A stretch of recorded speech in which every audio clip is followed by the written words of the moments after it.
یہ ہے بلوچستان۔ آج ہفتہ 13 ستمبر سال 2025 ہے۔ بلوچستان ٹوڈے سے آج کے علاقائی خبروں کے ساتھ میں ہوں آپ کا میزبان الیاس بلوچ۔ تربت قابض فورسز کی زمینی فضائی آپریشن جاری، جس میں ڈرون بھی حصہ لے رہے ہیں۔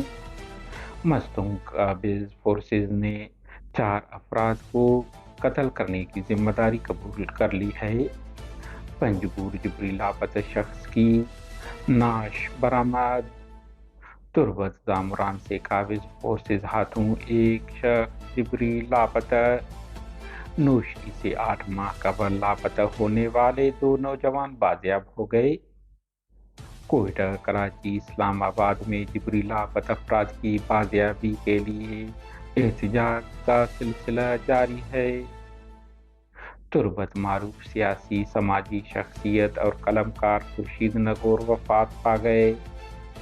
کوئٹہ نعش برآمد وندر روڈ حادثہ، ایک شخص جاں بحق ہوا۔ مصدوم میں مسلح افراد کی فائرنگ، ایک شخص زخمی ہوا۔ سیبی ویگن الٹ جانے سے 17 افراد زخمی ہو گئے۔ ضلع کے علاقہ دشت کے بعض مقامات پر قابض پاکستانی فوج کی زمینی فضائی آپریشن جاری۔ مذکورہ علاقوں میں جنگی ہیلی کاپٹروں کے ساتھ ساتھ ڈرون طیاروں کا استعمال کر کے بمباری کی گئی ہے۔ مقامی ذرائع مطابق دشت کے علاقے میں ڈرون طیاروں سے میزائل بھی داغے گئے ہیں۔ دوسری جانب علاقے میں فورسز اور مسلح افراد کے درمیان فائرنگ کا تبادلہ بھی ہوا ہے، تاہم نقصانات بارے معلومات نہیں مل سکے ہیں۔ مصدوم قابض پاکستانی فوج کے تعلقات عامہ ISPR نے جاری بیان میں کہا ہے کہ مصدوم میں مقابلے میں 4 افراد کو قتل کر دیا ہے۔ بیان مطابق جمعے کی صبح کی جانے والی کارروائی دوران فورسز اور مسلح افراد درمیان فائرنگ کا تبادلہ ہوا، جس میں 4 افراد ہلاک ہو گئے۔ دوسری جانب کسی مسلح تنظیم یا انسانی حقوق کے ادارے نے واقعے کے بابت تاحال بیان نہیں جاری کیا ہے۔ یاد رہے ماضی میں ایسے بعض کارروائیاں جعلی ثابت ہوئی ہیں اور پہلے سے فورسز ہاتھوں جبری لاپتہ افراد کو ماورائے عدالت قتل کر کے مقابلے کا نام دیا گیا ہے، مگر یہ مقابلے جعلی ثابت ہوئے ہیں۔ پنجگور تازی پرانا پروم کراس کے قریب سے رواں مہینے 9 ستمبر کو پنجگور کے علاقہ چتکان سے پاکستانی فورسز ہاتھوں جبری لاپتہ ہونے والے اسد اللہ ولد حاجی عبد الخالق کی گولیوں سے چھلنی نعش ملی ہے۔ تربت زامران نوانو سے رواں مہینے کی 8 تاریخ کو قابض پاکستانی فورسز نے بورجان ولد غوث بخش نامی ایک شخص کو حراست میں لے کر جبری لاپتہ کر دیا۔